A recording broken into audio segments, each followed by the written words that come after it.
Abran sus Biblias, por favor, en Primera de Samuel, capítulo 1.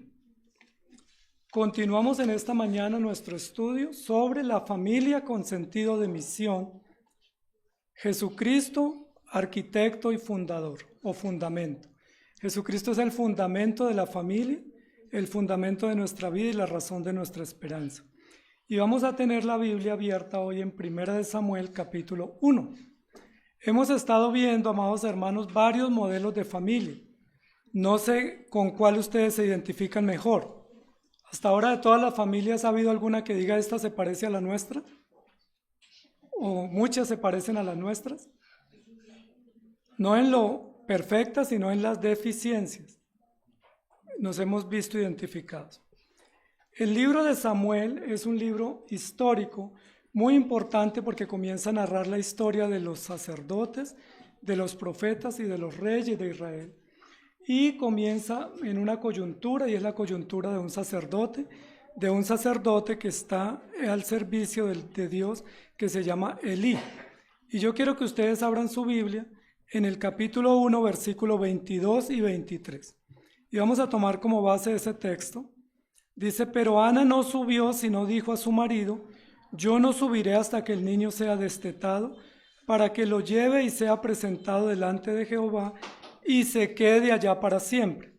Y Elcana su marido le respondió, haz lo que bien te parezca, quédate hasta que lo destetes, solamente que cumpla Jehová su palabra. Y se quedó la mujer y crió a su hijo hasta que lo destetó. Ese es el texto que tenemos hoy de base para nuestro estudio. Y el título de la predicación hoy es, me parece bien. ¿Les parece bien a ustedes? ¿Sí les parece bien? A mí me parece bien. Y está tomado de uno de los momentos históricos más dramáticos para el pueblo de Israel, donde cada uno hacía lo que bien le parecía. En ese periodo, que fue un periodo de más de 200 años, cada quien en el pueblo hacía lo que mejor le parecía o lo que más le convenía. Cuando uno dice yo voy a hacer lo que me parece, ¿qué es lo que está diciendo? ¿Lo que me parece bien o lo que a mí me parece bien? Cuando uno dice yo voy a hacer lo que a mí se me venga, ¿qué es lo que está pensando hacer? Cualquier cosa, ¿cierto? En este periodo es el periodo donde cada uno hace lo que bien le parece. Y cuando nosotros en la casa decimos haga lo que a usted le parezca, ¿qué le estamos diciendo a la otra persona? Mire a ver cómo se organiza. Mire a ver qué hace y usted asuma su responsabilidad.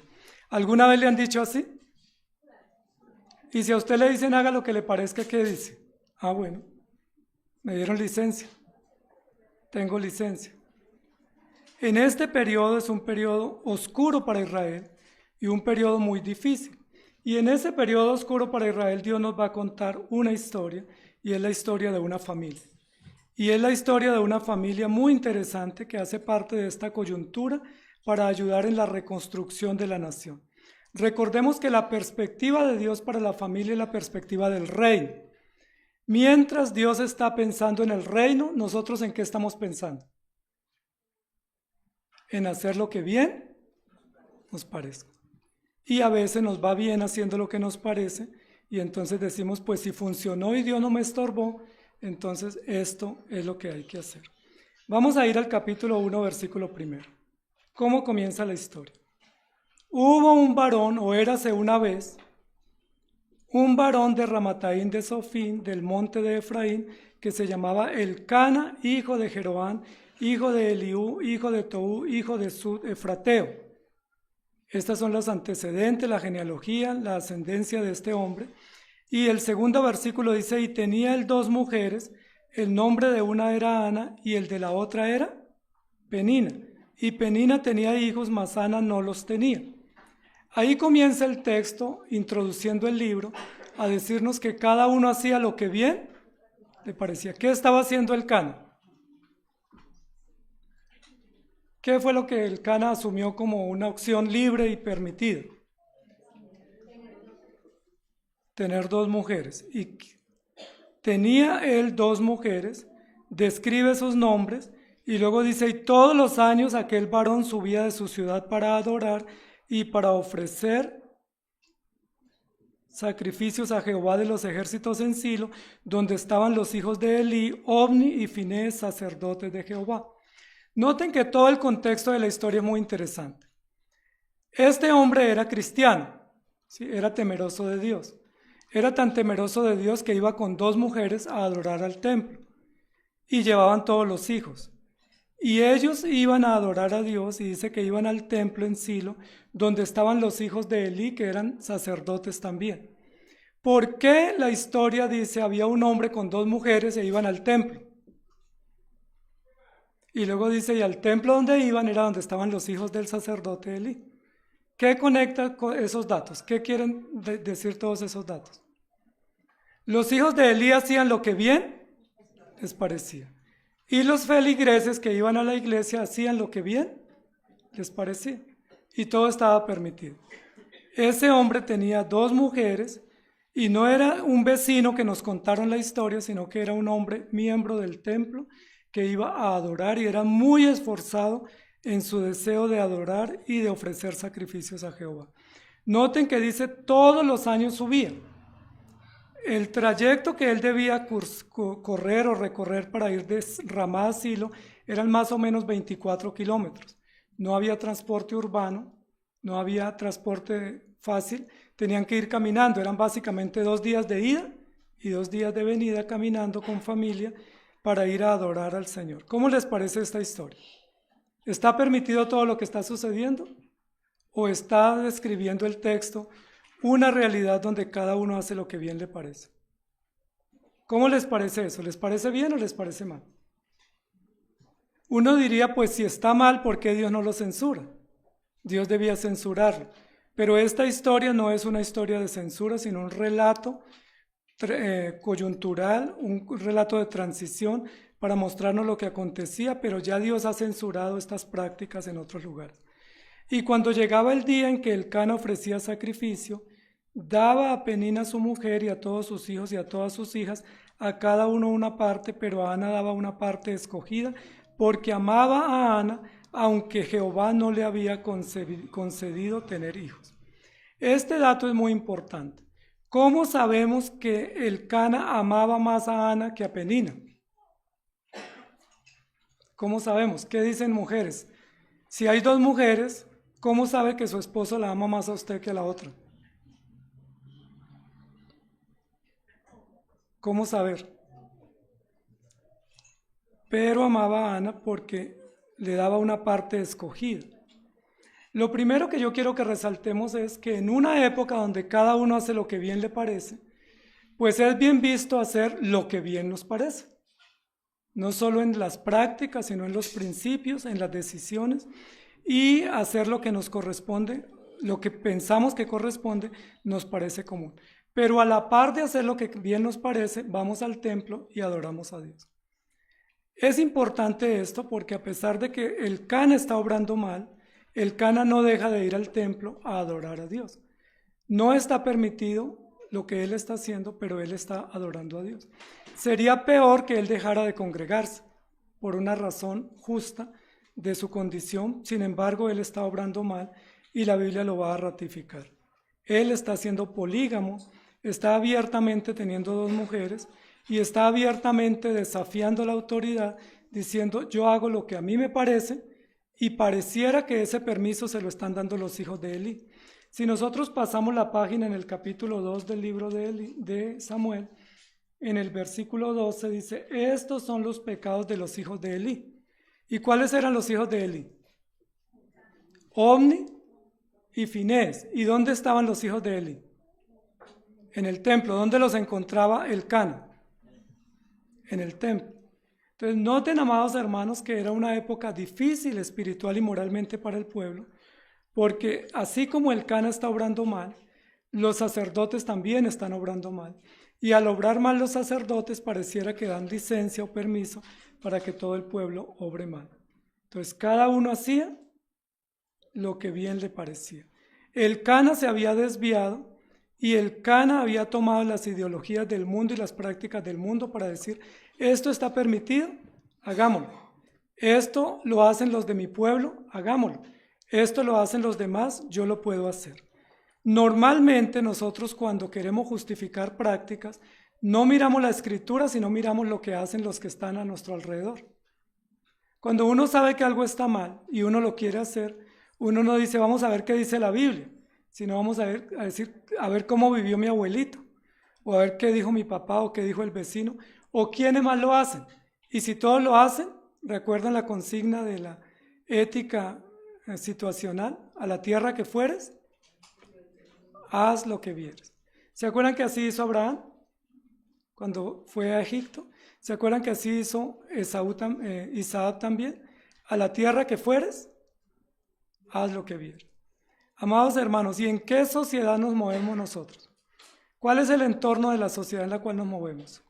¿Qué tipo de principios promueve la sociedad? ¿Son todos moralmente aceptados? ¿Qué principios promueve la sociedad? ¿Son correctos a la escritura? Pero nosotros muchas veces decimos, eso lo hacen en mi pueblo, eso lo hacemos desde niño, en mi cultura se hace así, entonces está permitido. Lo que falta es que alguien que esté pensando así llegue aquí con sus 2 mujeres el domingo. Y que nosotros podamos identificar cuál es la más amada y cuál es la menos amada. El Cana se atrevió a mucho porque en el templo le permitieron también lo mismo. En el templo le permitieron y no estaba mal visto porque los hijos de Eli eran malvados y eran impíos y pensaban que todo lo que hacían el pueblo les aprobaba. Incluso en el capítulo 2, versículo 23, Elí, el papá, le dice, ¿por qué hacéis cosas semejantes? Es decir, ustedes ya cruzaron un límite haciendo cosas semejantes, porque yo oigo de todo este pueblo vuestros malos procederes. Elí era consciente que sus hijos estaban obrando mal, pero Elí no los frenó. Elí no los detuvo, no les puso un límite, sino que lo vio como permitido y los dejó que hicieran. Solamente les decía, oye, pero me están contando cositas que ustedes hacen. Eso no está bien, pero no hizo más. A veces nuestra corrección va simplemente a censurar, pero no a tomar acciones correctas y fuertes para mostrar el error en lo que estamos. Entonces, el Cana ha tomado de las prácticas del mundo, igual que en el templo, y ha ido con sus 2 mujeres al templo. Solamente que va a adorar a Dios. Miren el versículo que dice en el versículo 2 y versículo 3. Todos los años aquel varón subía para adorar y para ofrecer. Ahora es interesante lo que está sucediendo, porque el Cana sube para adorar, mas no para confesar, mas no para arrepentirse. Parece que él ve como normal lo que está haciendo, lo ha justificado, y como va al templo y puede ofrecer sacrificios, pues nadie le ha dicho nada, entonces sigamos así. A veces nosotros obramos mal y decimos, si alguien me lo dice, me corrijo, pero si nadie me dice nada, pues como que lo aceptaron y yo sigo por la misma manera. Sin embargo, la Escritura nos censura y nos dice lo que está bien y lo que está mal. Cuando llegaba el día en que el Cana ofrecía sacrificio, daba una parte escogida, daba a Penina su mujer y a todos sus hijos y a todas sus hijas, a cada uno una parte, pero daba una parte escogida a Ana porque la amaba, aunque Jehová no le había concedido tener hijos. Pareciera que ahí se está solucionando el problema. Hay un problema de fondo. El problema de el Cana es que está siendo bígamo y está obrando mal, pero hay un problema de fondo también en la relación con Ana, y es que su rival la irritaba enojándola y entristeciéndola porque Jehová no le había concedido tener hijos. Entonces hay una doble amenaza para Ana. Primero, está compartiendo a su esposo con otra mujer. Y segundo, la rival con la cual lo está compartiendo la irrita, la humilla, la aflige y la desplanta todo el tiempo. ¿Cómo les parece? Pero van al templo a adorar y el Cana le da una doble porción para que ella esté tranquila. Es decir, como yo no te puedo dar hijos o tú no tienes hijos, yo te doy una porción. ¿Qué quieres, mi amor? ¿Qué quieres? Lo que tú quieras. Yo paso la tarjeta por lo que tú quieras, solamente que pues tú sabes, ¿no? Tú me entiendes. Su rival la irritaba enojándola y entristeciéndola porque Jehová no le había concedido tener hijos. Amados hermanos, aquí la historia comienza a tomar otro tinte. porque ya no solamente es Ana en el riesgo que tiene por el Cana, sino también porque tiene una rival que la irrita, la enoja y la entristece por una situación que ella no puede medir o controlar, y es que ella no ha podido tener hijos. Ya hay dos datos en la lectura, y es Jehová no le había concedido tener hijos. No era que ella no quisiera, era que Dios no le había permitido. ¿Y qué hacemos si Dios no nos permite tener hijos? ¿Cómo enfrentamos esa situación? ¿Cómo hacemos? Pareciera ser que Ana era la primera esposa y la otra era Penina, lo dice en el versículo 1. Parece ser que el Cana no tuvo hijos de Ana y entonces, como todo hombre quiere tener hijos, entonces encontró una Penina. Encontró una Penina que le hizo la vida difícil a Ana, pero que le dio hijos a Elcana. Y él con hijos está feliz y piensa que compensa dándole una doble porción a Ana. Miren lo que dice la Biblia: pero Jehová no le había concedido tener hijos. Así hacía cada año cuando subía a la casa de Jehová, la irritaba, por lo cual Ana lloraba y no comía. ¿Y quién no lo haría de esa manera? Ahora, ¿qué hacía Penina para irritar a Ana? ¿Qué le decía? Es que yo estoy muy feliz porque mis hijos me trajeron tarjetas del colegio hoy. Es que mis hijos son hermosos y yo vivo feliz con ellos. Es que estos hijos que tengo me tienen satisfecha. Lástima que usted no pudo tener, ¿no? Usted supiera la felicidad que me dan mis hijos. ¿Verdad que usted no pudo tener, no? Lo siento, disculpe. Y la irritaba, la enojaba y la entristecía en gran manera.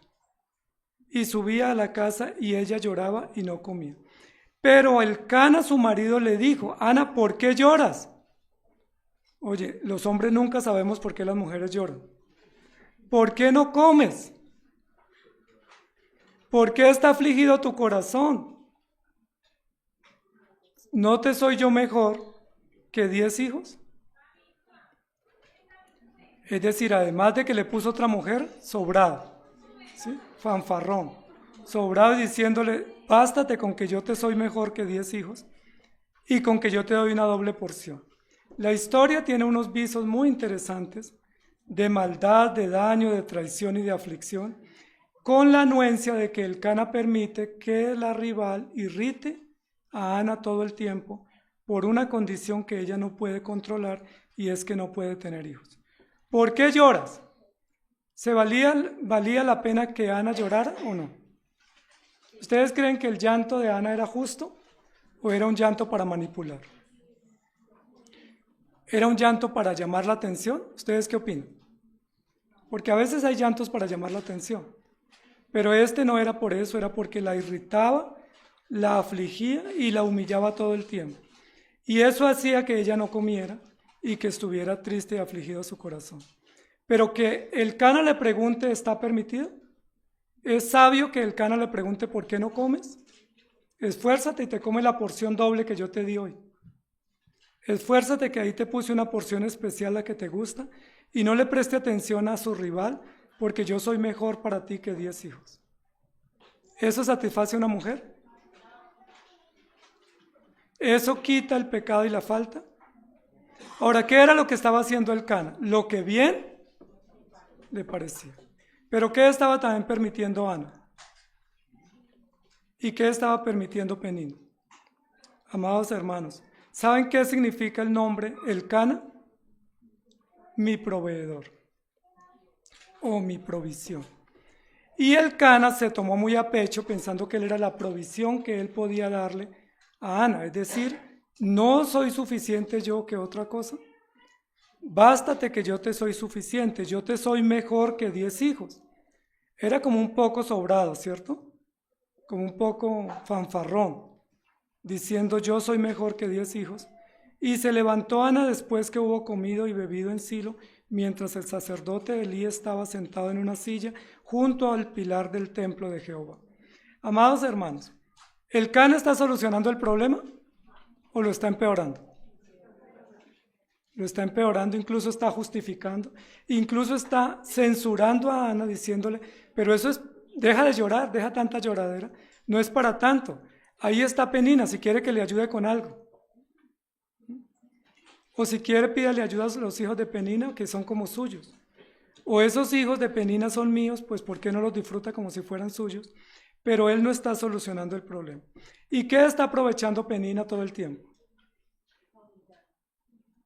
Miren lo interesante, y yo no quiero hablar mal de las mujeres, la Biblia describe claramente el carácter de ellas, pero está diciendo que cuando hay dos mujeres enfrentadas, siempre una prevalece sobre otra y hay una humillación constante.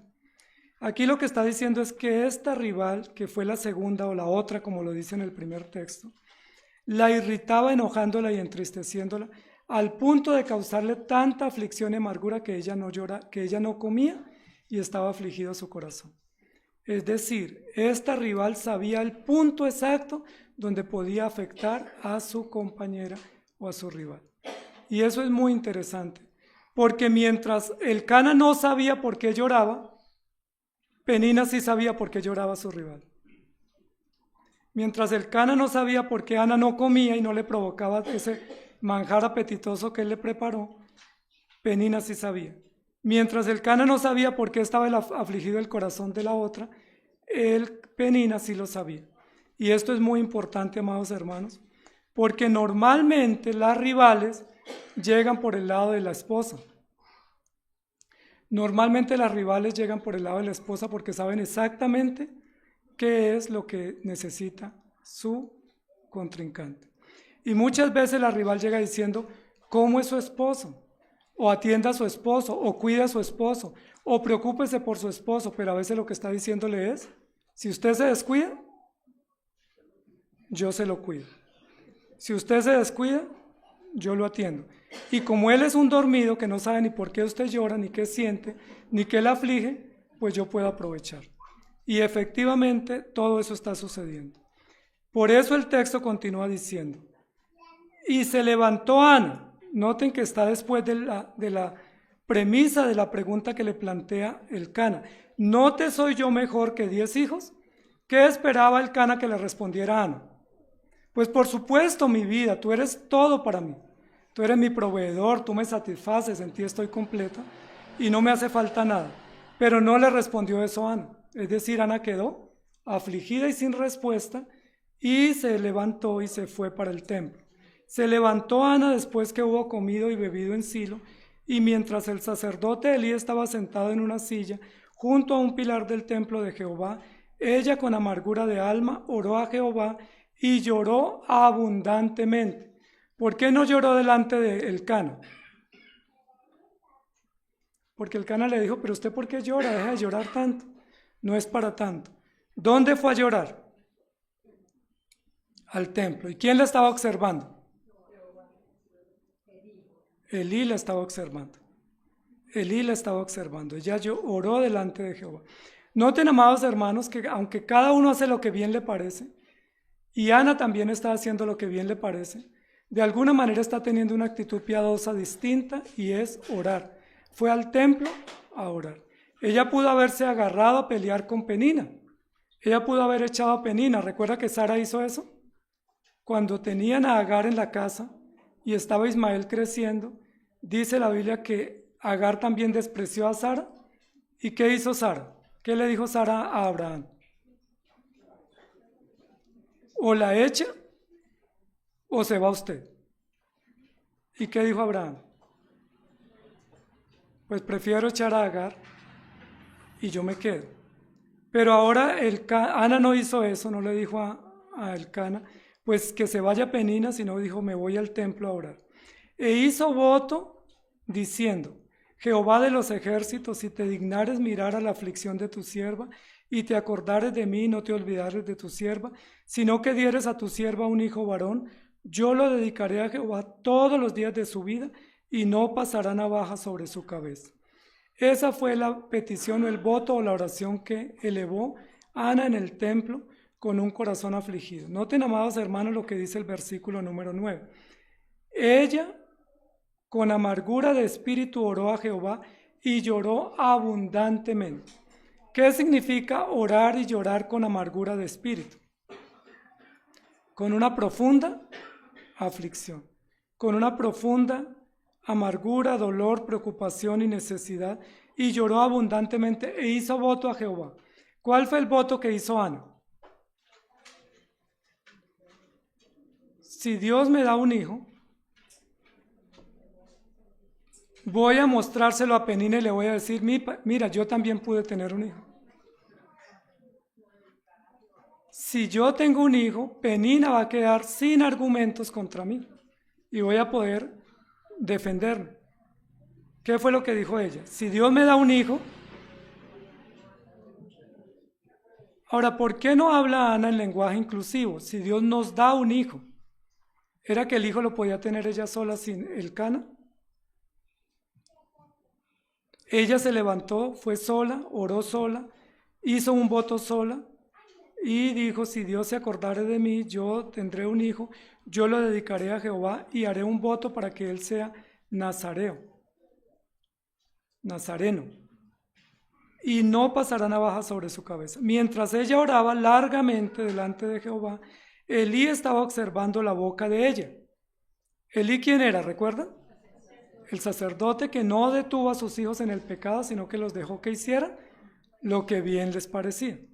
Y Elí, en lugar de estar cuidando de sus hijos o atendiendo a los oficios del templo, estaba observando la boca de Ana, intentando descifrar qué era lo que decía, sin saber lo que ella estaba orando. ¿Por qué para Elí era importante saber qué estaba haciendo Ana en el templo? Porque no era común que una mujer fuera al templo sola a orar. No era común, no era de hecho permitido.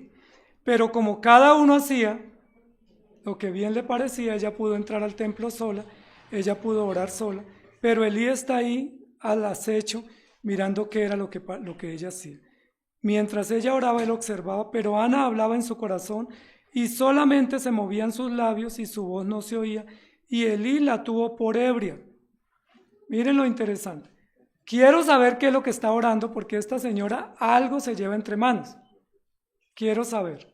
Pero como no logro saber qué es lo que ella dice, entonces esta mujer está borracha. ¿Qué le hace pensar a Elí que Ana está en el templo borracha después del almuerzo? Si normalmente la gente después del almuerzo no se emborracha. ¿Qué le hace pensar?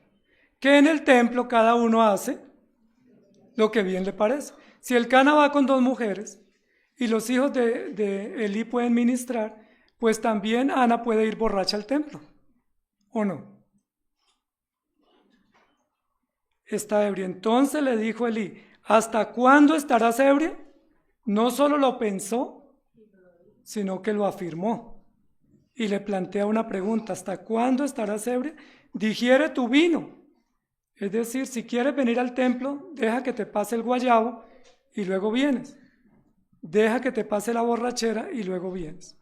Digiere tu vino. Y Ana le respondió diciendo, no, Señor mío, yo soy una mujer atribulada de espíritu, no he bebido vino ni sidra, sino que he derramado mi alma delante de Jehová. Miren la sensatez de esta mujer y toda la sabiduría que tiene, porque ella en lugar de decir, este sacerdote me está tratando como una borracha, mejor me voy, enfrenta al sacerdote y le responde diciendo, no tenga a tu sierva por ebria, yo soy una mujer afligida de espíritu y soy una mujer atribulada y he venido a derramar mi corazón delante de Jehová. No me he tomado ni siquiera una fría. Ahí habla de cerveza, vino ni sidra. No me he embriagado, no me he tomado ni una siquiera. Lo que estoy es llena de dolor, llena de aflicción, llena de amargura, y estoy delante de Jehová derramando mi corazón, orando al Señor y suplicando, largamente. La actitud de Ana es muy sabia y es una actitud muy loable porque ya tiene el desprecio de 2 hombres y la amargura de una mujer. La está despreciando el Cana y la está ignorando Elí. ¿Y quién la está humillando? Penina. ¿Y qué hace Ana? Podría haberle puesto una demanda.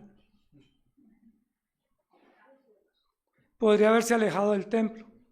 Podría haber dicho no vuelvo al templo con el Cana.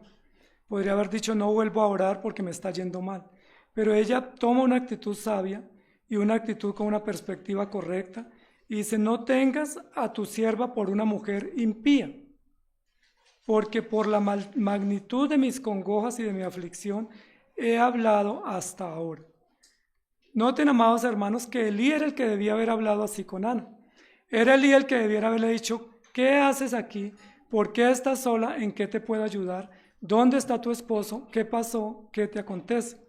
Pero él lo que le dice es, usted parece que está borracha y se vino aquí a pasar la borrachera, está equivocada de lugar.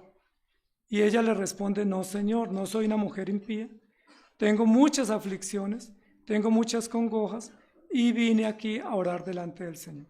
El templo era un lugar de oración y el templo era un lugar de confesión.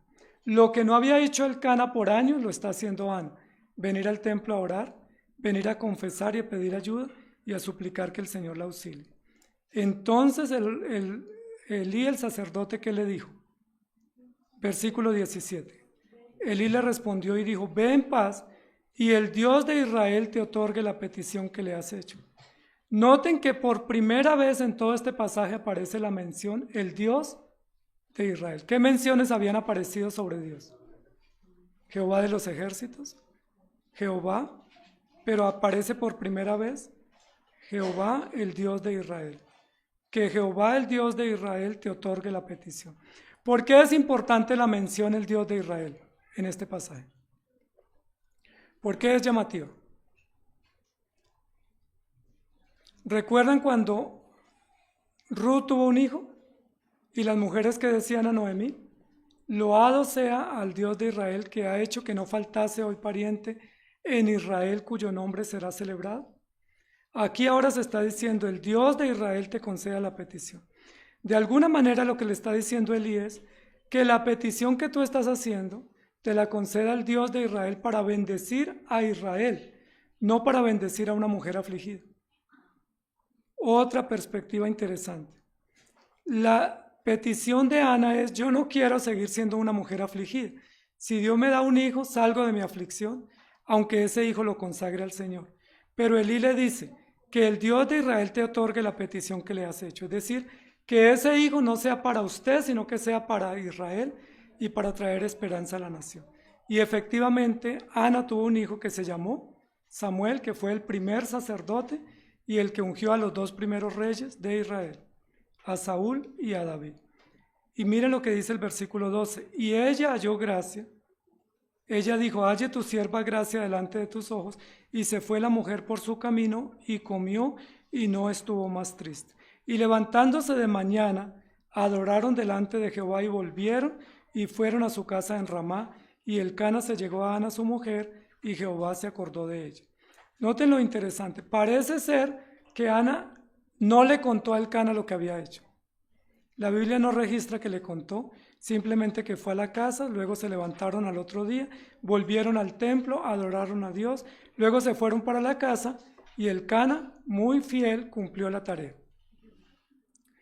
Se llegó a su mujer y ella quedó encinta y Dios se acordó de ella.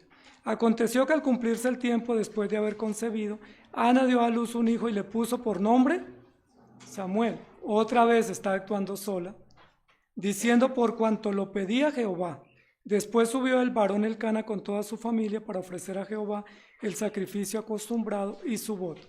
Noten lo que está sucediendo en esta familia. Es una familia muy unida, ¿sí?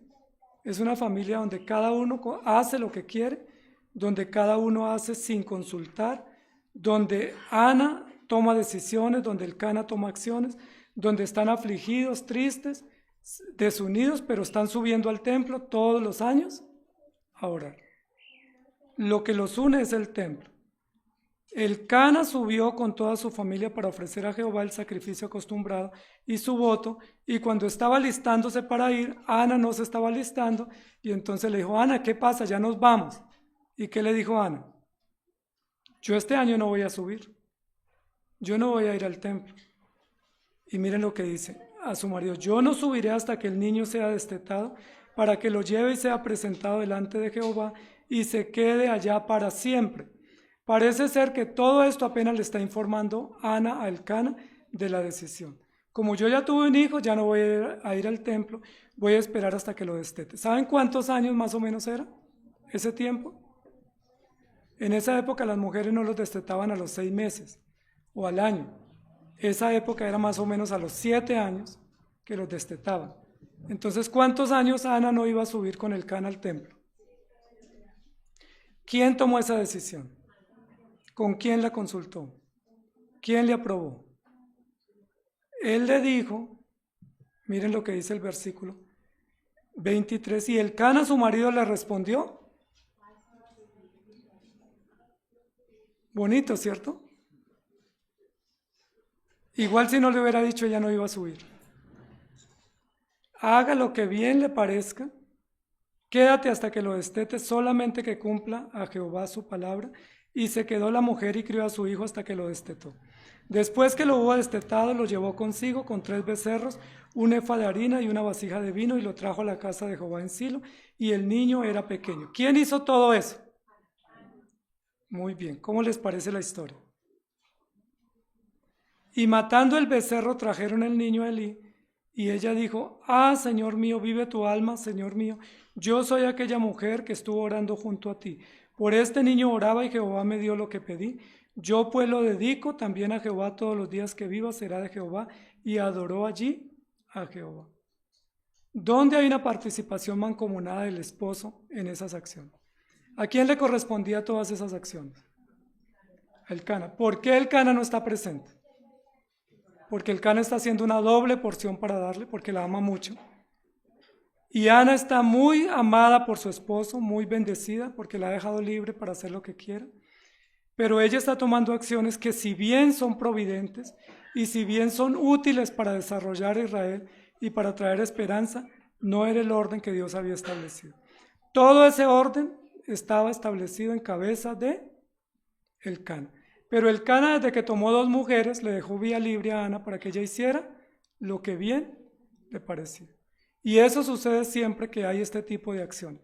Siempre que un hombre es infiel o tiene otra mujer, siempre que hace con la esposa, le dice, mamita, lo que tú digas, lo que tú quieras, porque sabe que no tiene derecho para poderle exigir o para poderle pedir que se someta o que esté sumisa a su autoridad.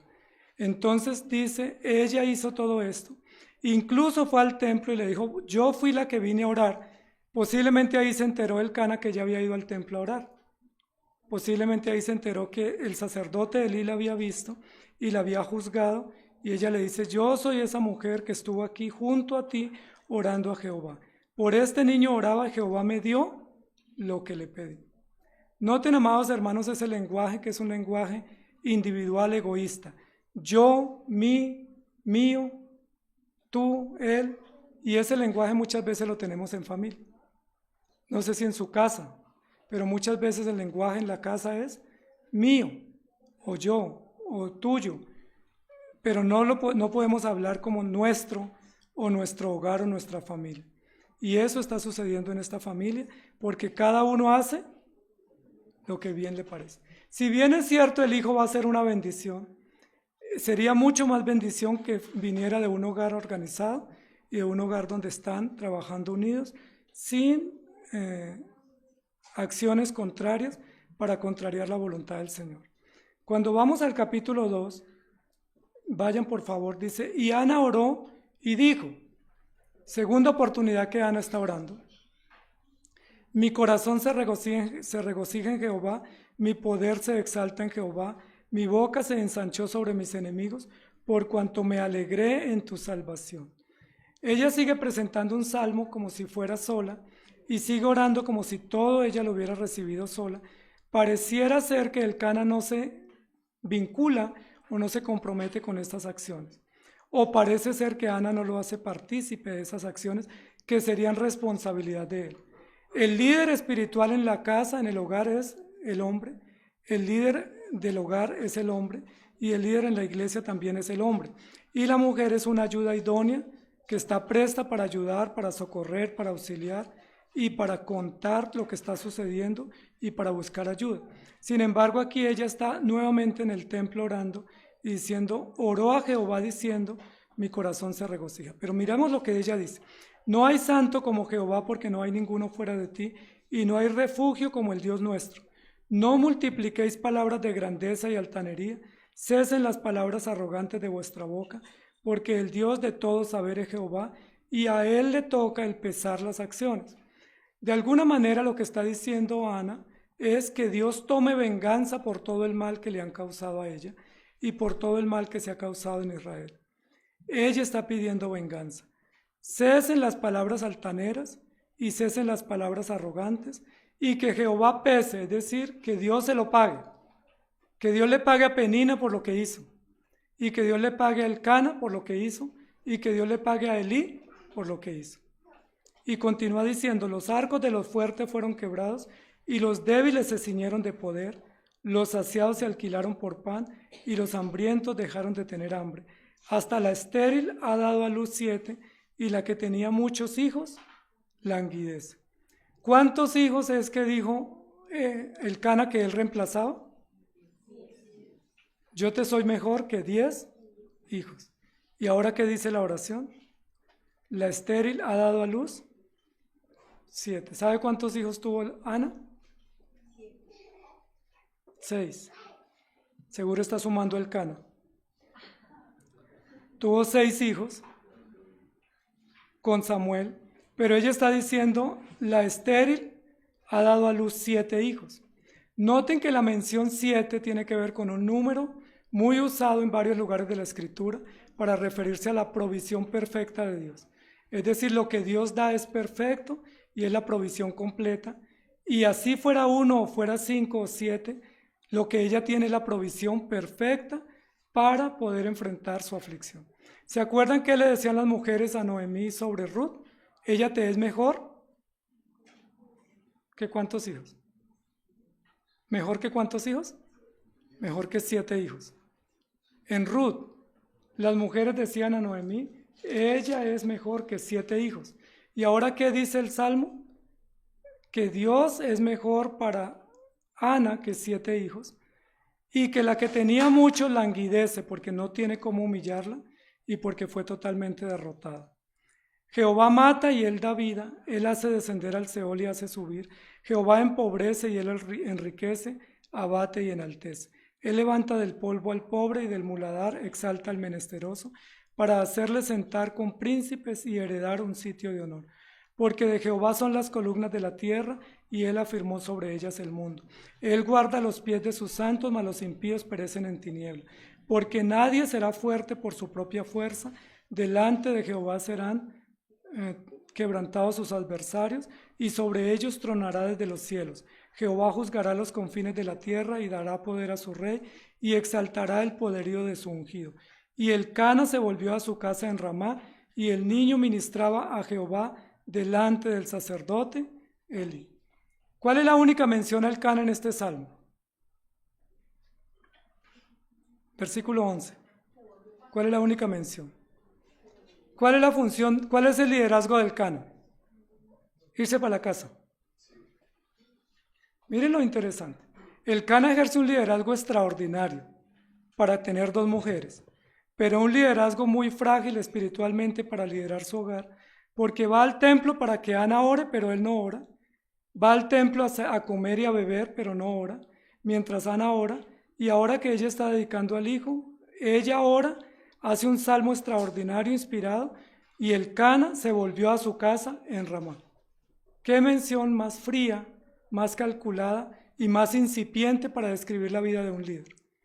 ¿Qué liderazgo ejerce usted en su hogar? ¿El de se fue para la casa? Vaya liderazgo. Vaya autoridad en la casa para tomar decisiones. Mientras Ana oraba, el niño ministraba, Penina molestaba, Elcana se fue para la casa. Así es el liderazgo de muchos hombres. Valientes para pecar, pero cobardes para liderar. Valientes para tomar decisiones contrarias al mandato, pero cobardes para tomar el liderazgo en su hogar cuando más lo necesita. ¿Quién fue la que tuvo que orar? ¿Quién fue la que tuvo que ir a hablar con el sacerdote? ¿Quién fue la que hizo voto? ¿Quién fue la que crió al hijo? ¿Quién lo entregó? ¿Quién lo consagró? ¿Quién oró? ¿Quién agradeció? ¿Y Elcana? Se fue para la casa. Cada uno hace lo que bien le parece. Amados hermanos, ¿cómo está el liderazgo de nosotros? Porque todos tenemos un proveedor que no siempre es nuestro Dios. Para el Cana el proveedor era él mismo. Como tú no me pudiste dar hijos, yo te proveí varios. Y me traje la señora a la casa para que te acompañe. Todos tenemos una penina, es decir, quién nos aflige, quién nos humilla, quién molesta y quién irrita y quién trae aflicción. Todos tenemos situaciones adversas y todos tenemos salida. ¿Qué salidas tomamos? Noten que en el texto anterior, en el final del capítulo 1, que leímos, y el Cana, espérate, por acá, ¿dónde está? Y levantándose de mañana, volvió a su casa. 2 menciones hay en el capítulo 1 y una en el capítulo 2, donde el Cana lo único que hace cuando va al templo es volverse para la casa, pero no asume liderazgo. Amados hermanos, ¿cómo está nuestro liderazgo? Noten que el Cana tiene un método. El método del Cana es lo que bien me parece hacer, eso hago. Ese es el método que él va a usar. El método es lo que se puede transigir, lo que está permitido, lo que otros hacen, yo lo voy a hacer, yo voy a pensar en mí. Y como yo voy a pensar en mí, hago lo que quiero. Normalmente cuando uno dice eso, yo quiero pensar en mí, yo quiero concentrarme en mí, yo quiero enfocarme en mí, ¿en qué está pensando? En mí. En mis antojos, en mis lujos, en mis placeres, en mis permisos, en mis licencias, porque voy a pensar en mí. Y Penina no pensaba en ella, pensaba en la otra. Pero Penina, ¿qué pensaba hacer por la otra? Molestar, afligir, usando un método de entre más te moleste, más te aburro, y si yo te aburro y te canso, me quedo con él solo. Por eso la afligía, incluso en el templo. ¿Qué iba a hacer Penina al templo? ¿Cuál era el ministerio de Penina en el templo? Molestar y afligir a Ana. Iba al templo molestando a Ana, irritándola, y el método de ella era: causémosle aflicción, porque entre yo más la moleste, más la canso.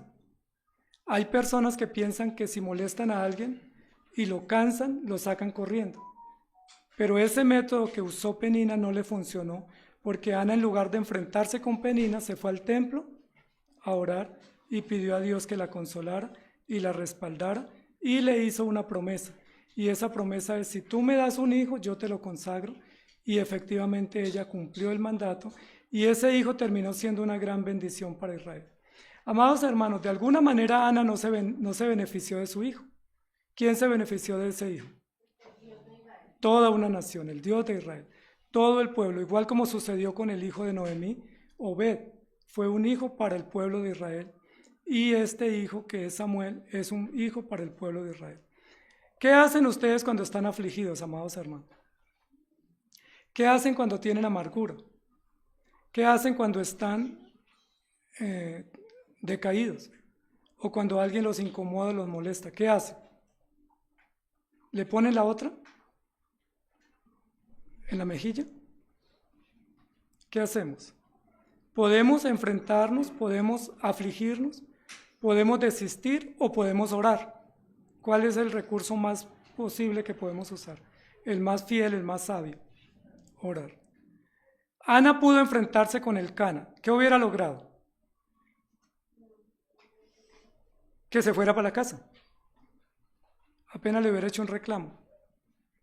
Ana se hubiera podido enfrentar con Penina. ¿Qué hubiera logrado? Que lo hubiera molestado más. Ana se hubiera podido enfrentar con el sacerdote. ¿Qué hubiera logrado? Pero Ana, ¿qué hizo? ¿Qué hacen ustedes, amadas hermanas, cuando tienen situaciones difíciles en su hogar?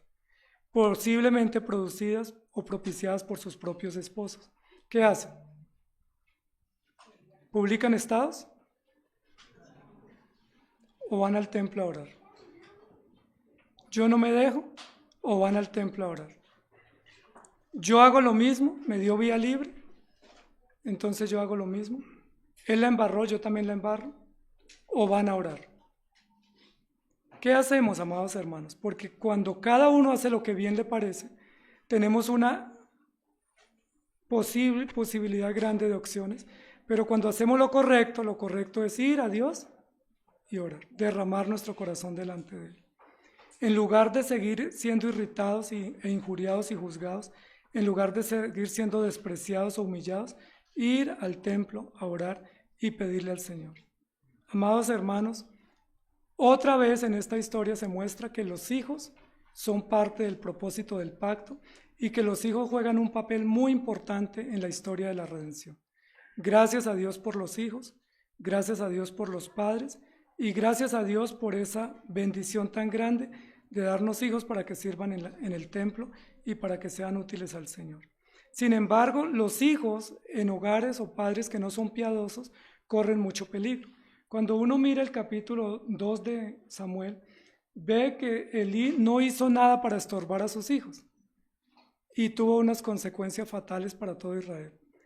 ¿Qué debemos hacer nosotros con los hijos, amados hermanos? Primera de Timoteo 6:6 dice, gran ganancia es la piedad acompañada de contentamiento. Ana oró con amargura de espíritu, pero Dios la bendijo. Proverbios 13:12 dice, la esperanza que se demora es tormento del corazón, pero árbol de vida es el deseo cumplido. Es decir, no siempre oramos y Dios nos responde enseguida. A veces oramos y tenemos que esperar muchísimo tiempo para ver una respuesta, y cuando no vemos respuesta, nuestro corazón se atormenta, porque quisiéramos respuestas inmediatas. Sin embargo, Dios responde, y cuando responde nos da mucha confianza. Filipenses capítulo 4, versículo 6. Por nada estéis afanosos, si no sean conocidas vuestras peticiones delante de Dios en toda oración y ruego, con acción de gracia. Amados hermanos, esta familia, que es una familia de bendición para Israel, tiene muchas fisuras y tiene muchas maneras de actuar que no son correctas. Una de ellas es permitir cosas inmorales, otra de ellas es juzgarse, irritarse, molestarse, otra de ellas es no entender el dolor y la aflicción que están teniendo, ser indiferente al dolor. Muchas veces en la casa somos indiferentes, vemos a alguien cansado y decimos, pero ¿y cansado de qué si no ha hecho nada? O lo vemos enfermo y le decimos, pero ¿enfermo de qué?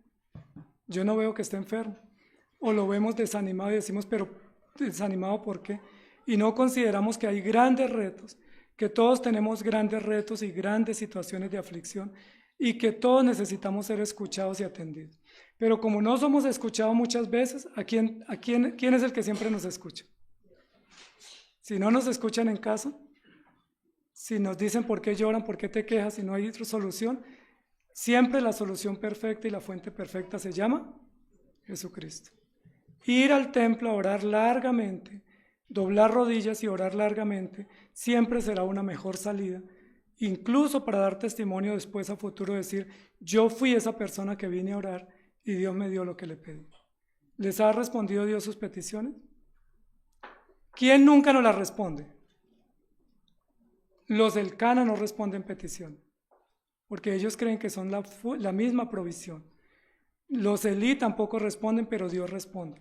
Amados hermanos, que el Señor nos ayude y nos ayude a corregir lo que está mal y a tomar en serio el liderazgo que tenemos, porque el liderazgo del Cana está muy en entredicho y todas las acciones que están tomando son contrarias, pero a pesar de eso la providencia de Dios es buena, que les proveyó un hijo. Dios no dijo, como el Cana no toma liderazgo, como Elí es mal sacerdote y como Ana tomó liderazgo que no le correspondía, no les voy a dar un hijo hasta que no estén de acuerdo. Dios les dio un hijo y ese hijo terminó siendo de gran bendición. Samuel, pedido a Dios o porque a Dios lo pedí. Y ella lo consagró al Señor todos los días, que viva será de Jehová, y adoró allí a Jehová. Amados hermanos, pese a que en el hogar hayan fracturas y hayan fisuras y hayan desacuerdos, no debemos dejar de ir al templo. Esa es una lección que aprendemos. No debemos dejar de ir al templo. Pero vamos al templo no solamente a ofrecer sacrificios, sino también a confesar, arrepentirnos y apartarnos del pecado. Y vamos al templo para adorar a Dios correctamente y no simplemente para justificar nuestras acciones diciendo, pues como me está yendo bien, yo vengo y Dios aprueba lo que estoy haciendo. Muchas de las cosas en las cuales nos va bien, Dios no las aprueba. Muchas de las cosas en las cuales tenemos resultados, Dios no las aprueba, pero como a nosotros nos parece que las aprueba, las seguimos justificando. Que el Señor nos ayude, amados hermanos. ¿Cómo les parece? ¿Les parece bien? Señor, te damos gracias por tu palabra y te damos gracias por mostrarnos lo que hacemos mal, nuestra falta de liderazgo, nuestra anuencia con las cosas del mundo para justificar y legitimar prácticas pecaminosas, incluso para maltratarnos y descuidarnos en casa, incluso para ser indiferentes en el hogar ante la aflicción, ante el dolor, ante la carga, incluso para no estar pendientes unos de otros. Perdónanos, Señor. Perdónanos porque mucho de lo que hoy se vio sucede en nuestros hogares. Mucho de lo que hoy dijimos acontece en nuestros hogares y rogamos que tú nos auxilies. El hecho de que lo podamos hacer o que esté permitido civil o socialmente no hace que tú lo permitas y no hace que tengamos bendición si continuamos en esas prácticas. Ayúdanos, Señor. El hecho de que vayamos al templo y podamos ser edificados, aún consintiendo nuestros pecados, no hace que tú los apruebes y rogamos que nos des el valor no para irnos a casa y dar la espalda, sino para asumir el liderazgo, arrepentirnos, confesar, apartarnos, tomar conciencia y no justificarnos en que cada uno hace lo que bien le parece. No decir, ella hace lo que quiere, yo también hago lo que quiero. Ella hizo esto, yo también lo hago. Ella tomó este permiso, yo también lo tomo. Ella pensó en sí misma, entonces yo pienso en mí mismo. Líbranos de pensar con tanto egoísmo, con tanta maldad, con tanta indiferencia. Ayúdanos a entender que el hogar es un asunto compartido en familia. Ayúdanos a entender que el negocio de los hijos es un negocio compartido, que los hijos no son de él o de ella, sino que son nuestros, que los hijos se tienen que cuidar, que el hogar se debe cuidar y que debemos agachar la cabeza ante las cosas que permitimos y toleramos pero no son aceptas delante de ti, arrepentirnos y tomar corrección. Ayúdanos, Señor, porque esta historia es contada para mostrarnos lo fiel y providente que tú eres. Al aún en medio de esta familia tener tantos vacíos, tú bendecirlas con un hijo y darles un hijo hermoso para que sirviera en el templo. Pero esta historia también se nos cuenta para que tomemos conciencia, para que pongamos el lente hacia adentro, revisemos qué cosas estamos haciendo mal, nos arrepintamos y no toleremos lo que el mundo tolera, aunque para el mundo sea aceptado y sea permitido.